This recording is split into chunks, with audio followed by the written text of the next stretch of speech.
Hey everybody, welcome to Raising Vibrations and you with Simon today. And we're going to be looking at another full moon, and this time the full moon is in Taurus. So on the recording of this video, the moon is actually just past the 2-degree mark in Taurus.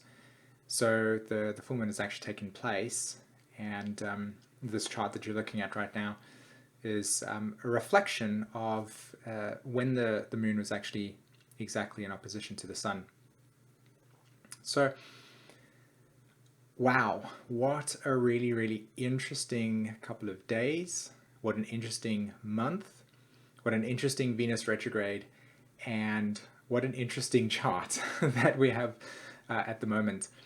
It's been really, just I would say bizarre, but then again, everything is literally, it feels like that every single time we have, an event that takes place that's of this type of proportion, and I find the astrology really, really fascinating, but at the same time, I also feel inside of myself like, oh yeah, this is exactly how it is. So why would it be anything different?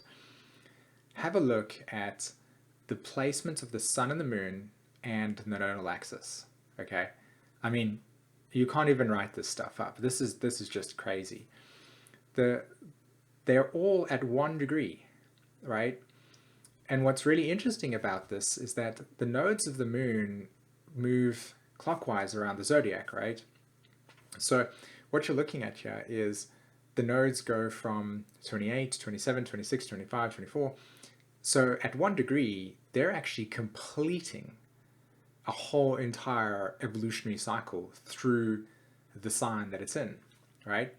So the next time that the moon makes a conjunction to the sun, in other words, new moon, the nodes will be in a different sign. And what I find fascinating about this experience is that this sun and moon opposition on this full moon highlights to us the completion phase of this whole entire nodal transition, with the south node being in Aquarius and the north node being in Leo. How? How does that happen?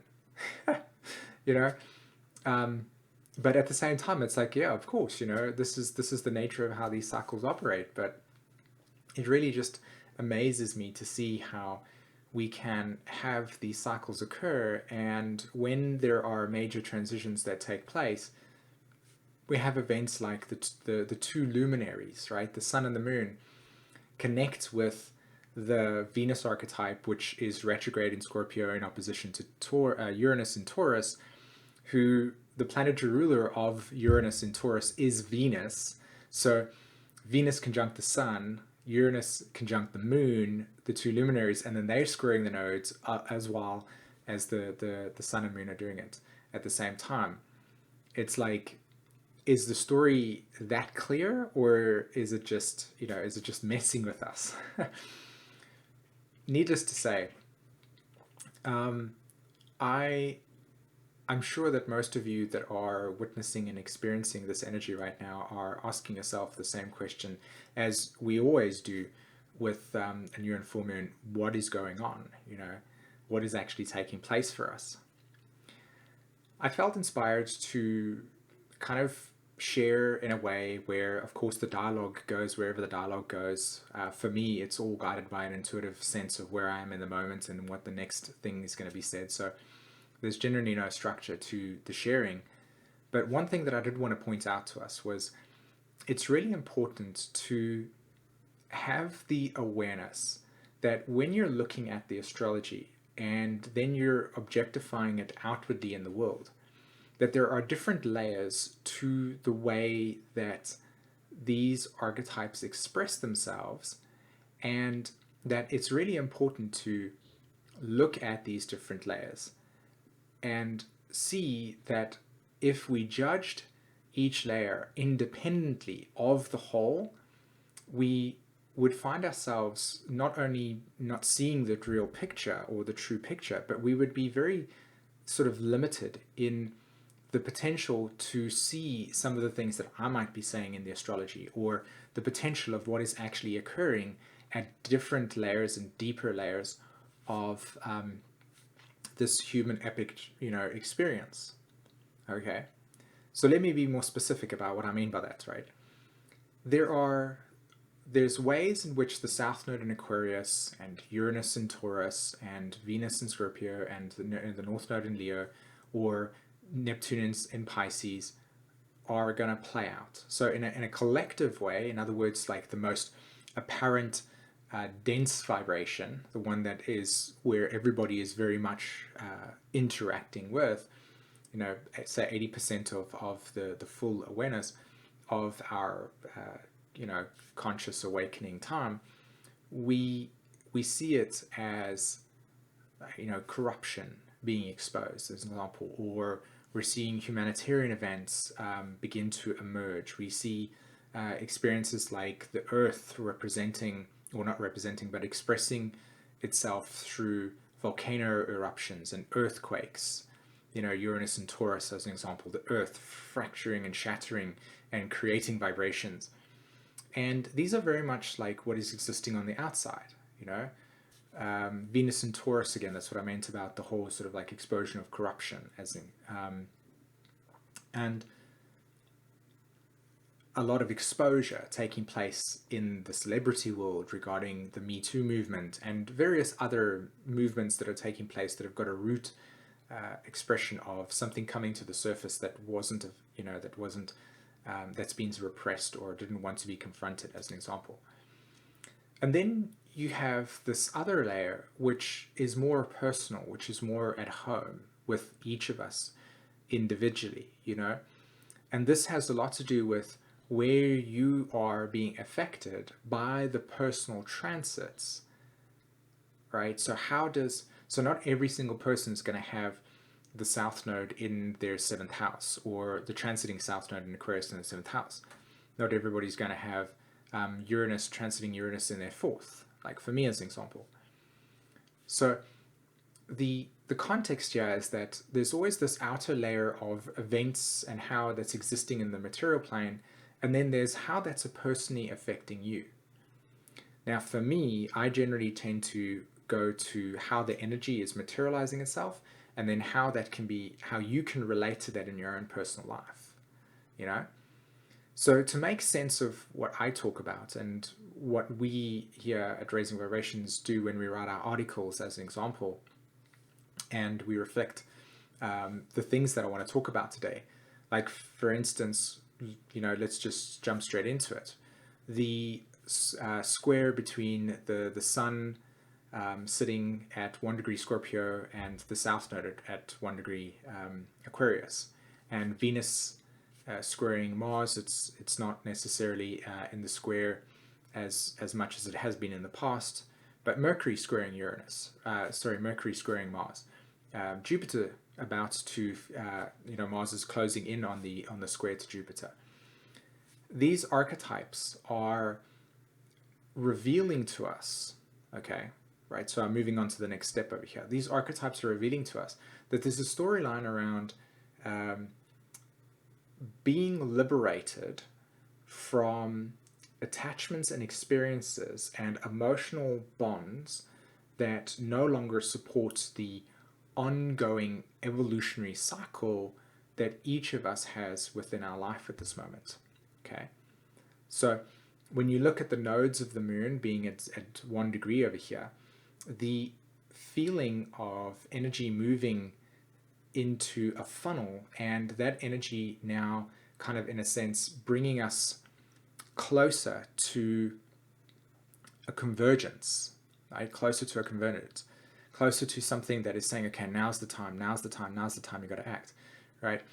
That 1 degree energy is pushing us to make that commitment. And as that energy is moving closer to that commitment needing to be made, and for you to say, okay, do you really believe in yourself? Do you really believe in what you consider to be your life path or your direction or your purpose or your authenticity? Like, is it real to you? Do you trust yourself? Like, as those experiences are coming closer and closer and closer and closer, and the margin for going, oh, do I know it or not, becoming less and less, you'll start to notice that your bandwidth for what is what you can take with you is becoming less and less. So this Venus in Scorpio retrograde and the square to Mars that's been taking place in Aquarius, and Mercury in Scorpio again squaring Mars and Jupiter, all of this energy is reaching a convergence point where it's saying what is essential, take with you. What is not, let it go. Right? Okay. So there's this very shocking energy that's suddenly just creating the need to ask yourself this question: what do I want to take with me? What is essential for me? What is useful for me in whatever it is that I'm practicing in my life, whatever discipline I feel is essential to support the ongoing evolutionary intention or needs of my soul's purpose in this lifetime, right? Am I committed to this process? Do I trust in myself? Am I ready for it? Is this question, okay?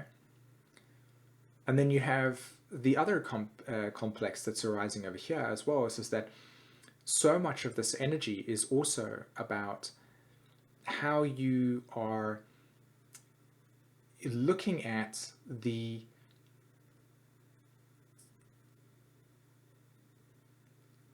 essence and the essential need for what is purposeful in your life, and asking yourself, can I cut away what no longer supports me?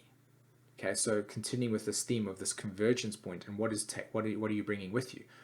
Okay, and then you have, of course, this Saturn in Capricorn that's making a square to Pisces, right? Chiron in Pisces at 28 degrees, and then again Saturn in the 4 degrees of Capricorn. Now, again, when we look at Capricorn, we look at it as an archetype that is helping us become clear on what direction we wish to invest our time and energy into. Okay, so it's getting clear, and it's laying a foundation that's supportive for your intention of awareness and consciousness to flourish and nourish within. So we've got this component here, and I see it like this. Like, I'd like to build a picture with you guys today on how these energies in a artistic form are supportive for your ability to manifest and create what it is that you are here to experience, what it is that you would like to bring into your world as life lessons and experiences. What is your core truth that you want to reveal, that you want to open up to, that you want to allow to be present with yourself, right? So I see Saturn as the tools that are asking you to be clear around what choices you make and how those choices are rooted in structure, support, and strength. Where are you strengthening the platform for this sense of self to be nourished, right? Because, ever since the nodes moved into Leo and Aquarius in May 2017, we've experienced a lot of letting go of subconscious trauma, because again, the south node of Aquarius is ruled by Uranus, and Uranus has been in Aries and then went into Taurus.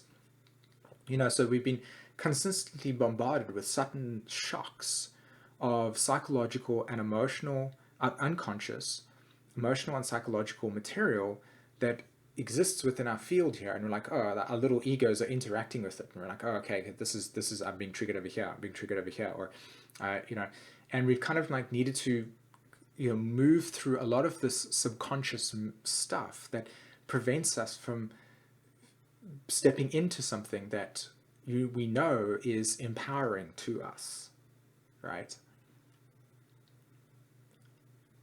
So as Saturn now at 4 degrees makes this square to Chiron, it invites us to become sensitive, right? Or we feel sensitive to what doesn't nourish us, what doesn't hold us safe. And we let go, Neptune, and we decay, we let go of the essence of the old structure. We simply allow it to fall away, and we align our essential needs with the structure that we want as a supporting mechanism for the growth of this little flame that we have inside of ourselves that we've been working on since 2017. Okay, so we've got this little flame. It's now alive within inside of us here, and it's burning. And what we want to do is we don't want that flame to go out. We want it to roar. We want it to arise within us. We want it to consume our life in a positive way, like the light shine through us. Okay, and we want this intense flame of creative purpose to be present with us. We want this. We honor this creativity, but we can't honor it if we're building and establishing platforms that don't support its growth cycle. So with this square over here, there's the tension or the sensitivity that we have to our subconscious mind. And again, the reason why I talk about its subconscious mind is because Uranus is the archetype of awareness that exists outside the realm of Saturn. So Saturn being the ego self, not to be confused with Cancer and the Moon, but the ego boundary, in other words, what we can perceive as physical. Uranus just sits outside that realm. And Chiron allows us to become sensitive to that individual subconscious storyline that we personally carry. So we all have this sensitivity to the collective unconscious, and we all have sensitivity to our individual subconscious. Now, right now, we all have this sensitivity to our individual subconscious, so sensitivity Chiron, square Saturn, and then, of course, you've got Uranus in Taurus trining Saturn at the same time. So essentially, we've got a harmony dialogue between structure, Saturn, and subconscious individuation, Uranus, and we're able to recognize where the structures of that trauma don't support us, and what trauma and what type of individuation, or when I talk about individuation, I mean what is unique about you, what is essential about your own personal deconditioning process, what is you and what is not you, what have you taken on board through your own karma that you need to repattern. That's the key word here. I love that. I was actually talking to somebody 2 days ago where they used the word repatterning, and I was just like, wow, that's an awesome way to really, really understand what the soul is trying to do with its karma in this lifetime. So where are we repatterning ourselves through new experiences as we interface with old ones? That's that, right? And we get this beautiful opportunity with Pluto at the moment, sitting at 18 degrees Capricorn, and it's making a sextile to Mercury, it's making a sextile to Neptune, and of course we've got this whole entire trine that's going on between Mercury and Neptune, and also between Venus and Neptune as well, right? So we've got water trines, and we've got energy in Capricorn that is connecting these water trines. Now, in the natural zodiac, these energies reflect the dynamic of feeling fulfilled or feeling a sense of meaninglessness. Okay, so where in your life are you navigating your story, and how is that story how are you being sensitive to what goes, yes, I'm open to this experience because I feel inspiration, I'm guided by spiritual, or where am I moving in a direction and I'm feeling this is the old, this is no longer supportive, this is what is going to extinguish my flame, not embrace it, not support it, not bring it to the surface. Okay, so we got this opportunity here to become sensitive to which of these growth patterns, or one being a growth pattern, one being a decaying pattern. We have to choose that one. So we have to follow inspiration is the key right now. Okay, so this metamorphosis of archetypal energy is supporting a very beautiful symphony of energetic vibration that is taking place, which is the fifth element. And this is what Jen had written in her article on this full moon. And what is so beautiful that this essence brings us to us in an intuitive way, right? So it has a lot to do with the essence of being guided by your inner light. right? Being guided by your inner light. So that's why I talk about this flame that exists here, that has been so, we've been working so hard on nourishing it and getting it there, and restarting it and saying, this is the presence of my being over here. This is what I want to pull me, to navigate me in the direction. So as I allow this light to be present with myself in my heart, which is resonance, we're not in the mind anymore going like, should I, shouldn't I? It's like, oh, this resonates with me. That doesn't resonate with me. You're making choices from an Aquarian age perspective versus from the more Pisces, Virgo age perspective. So this inner light that exists here is your guidance during this time of confusion, this time of uncertainty or unclarity, or like, what is going on. It's that guide, and you're using this light and this energy right now with the moon conjunct the moon conjunct Taurus, Uranus in Taurus, the sun conjunct Venus in Scorpio. They're representing to us that what is this light being guided with is the influence of your essential need. It's the influence of your values. It's your core values, right, that are sitting here. And the fifth element is this beautiful alchemical process that exists where you've got these four corners of the fixed cross, right? Can you see it? I want you to imagine a pyramid.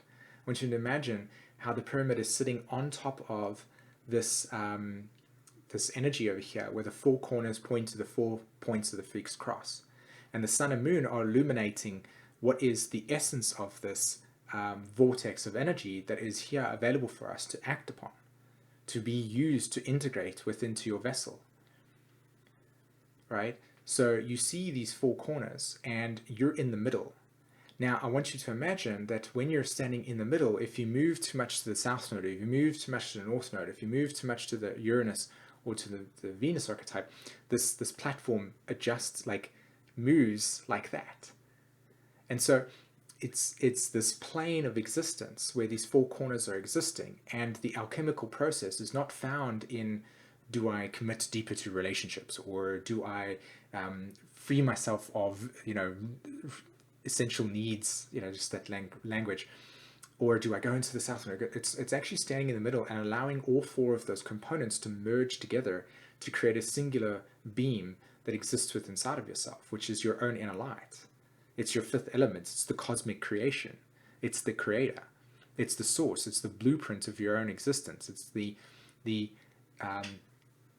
essence of the original imprint that is coded within your DNA, that is sitting at the heart of this full moon.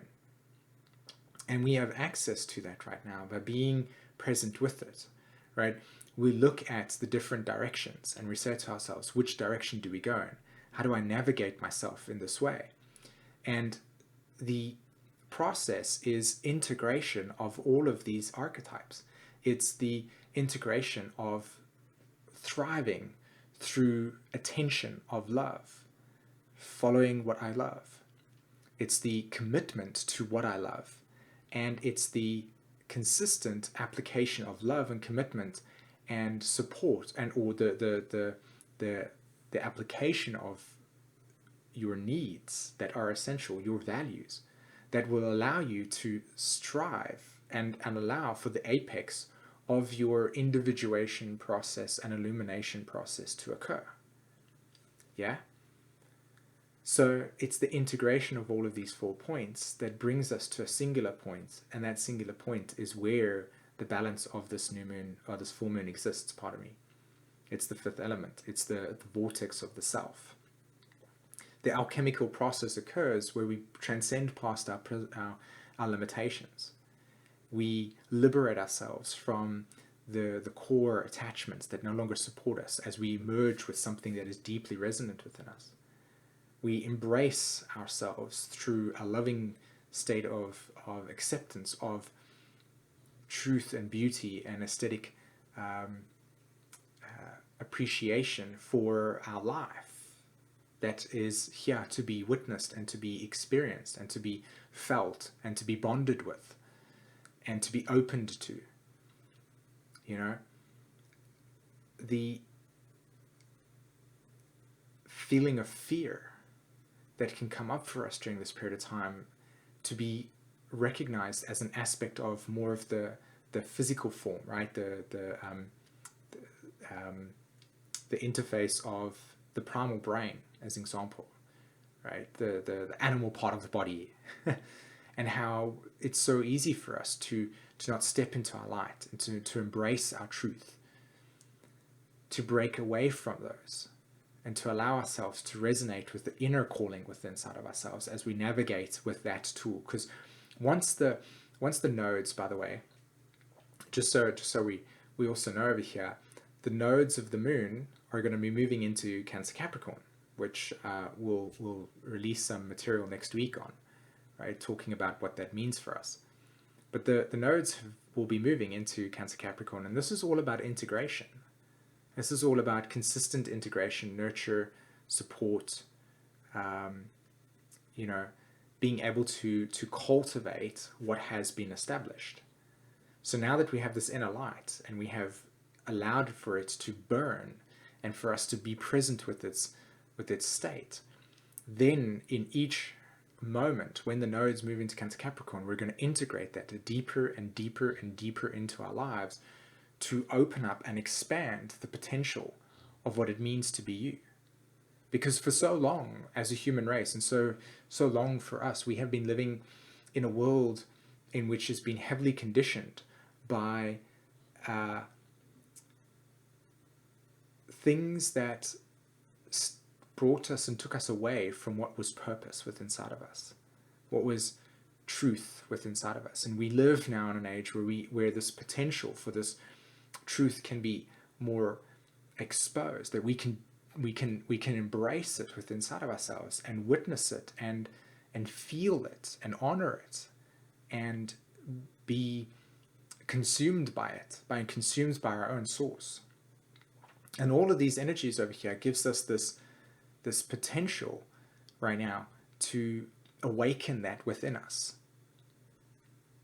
The paradox of the situation is that these archetypal stories and experiences and energies are not looking at the human race, at us, and saying, oh, this is your time. There is no ego in that sense. It is simply just the nature of how the energy is moving and what we are witnessing and embodying. So what we're able to embody at this point in time is the potential for us to awaken true creativity in a way that is far more deeper and profound than what we have ever been able to witness for the last maybe, 6,000 years. So the madness, as it were, I think has a lot to do with our own minds trying to make sense of something that is so much more complex than what simply is just, a synchronicity or an interaction. Like, for instance, I don't know about you, but over the last 6 days, I've just been consistently looking at the clock. And every single time I look at the clock, I notice that the numbers are synchronized. And it's becoming really, really weird how every time I will look at the clock and I'll constantly hit that synchronicity button, right? And I'd ask myself the question, okay, Uranus, what are you showing me here? And then I would reflect on what it is that I'm thinking at that moment. That's actually how Uranus speaks to us in the ego form. It is through synchronicities. It's through this resonance of being in a moment in time that is akin to the soul giving a message to yourself and saying, hey, this is the direction, or this is the appropriate thing to be thinking right now or feeling into. This is what is part of this ongoing journey. We all have access to this right now. And it's becoming aware of the fact that this is not something that's going away. It's simply becoming more and more thinner, the veil. And that guiding light that is so much a part of this completion phase of these nodes is what we have worked for, what we have opened for, that we have cleared for. And now it's here for us to use. It's here for us to allow for navigation to take place. So exciting times, definitely. So I hope that you got a lot out of this video today, everybody. what I wanted to do is just share a couple of announcements for our Patreon members, and for those of you that wish to listen to a Q&A tomorrow at, I'm not entirely sure the time, I think it's 8 p.m. Central European time. I will be hosting a Q&A session. I'll be answering questions from the Patreon community, and if you want to participate and be part of that process, you can go check out what we do on Patreon. Otherwise, just join us for the live Q&A. Maybe there's a question that somebody else asks that's the same as yours, and I'd be able to answer that. So that's something to check YouTube tomorrow. I'll already upload that onto the YouTube channel so that you can go and set a reminder. Other things that I wanted to talk about are our site is fully functioning at this point in time. I'm super excited about that. The Astrology School is ending its completion in terms of, we finally getting it all ready and everything. So if you're, you're looking to study evolutionary astrology with us, and you're interested in learning at your own pace, and, doing this course in a way where, you dictate how you'd want to interact with it, then on the 15th of November, it's going to be released. So I'm really, really excited about that as well. So that's all I have to share with you guys today. I really hope that you got something out of this. As always, I'm super excited to read your comments in the comment section below. And yeah, all right, everybody, have a wonderful